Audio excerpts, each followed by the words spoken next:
Bafowethu isikhova sifambe emoyeni ngempela akusho mina kusho uSpotify ke emva kwembiko ekhiphile ke lapha na ke njengoba ke sazi bathi Mthandeni SK ke ungokuqala ke umculi kaMaskandi ukwenza lo mlando noma ke le history yokuthi ke enze 100 million ke nangaphezulu streams ke lapha na ke on Spotify. Into bafethu le enkulu kakhulu eyenza ngaphansi ke kwegama likaMthandeni SK ke insizwa ke yasemhlejeni. Lento bafethu ngisho singanga ikhuluma sayifihla sangayifihla kuyafana kodwa iqiniso limile uSpotify ke i-platform online ke lapha na ke yo music ke engashaya eceleni futhi ke engaqamba amanga.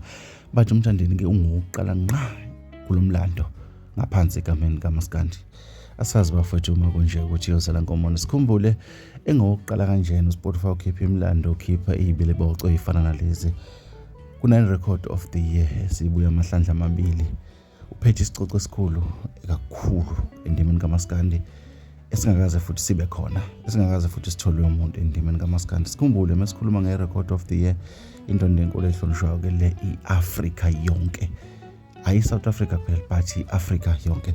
Bafowethu kodwa ke kubalekile ke nakho ukuthi uSpotify ke usuphinde wamntomula njengomculo wokuqala kaMaskandi ke owenze lo mlando ka100 streams lapha na ke million. Bafowethu angazi manje ungaphawula siphinde sidibane kwezinye.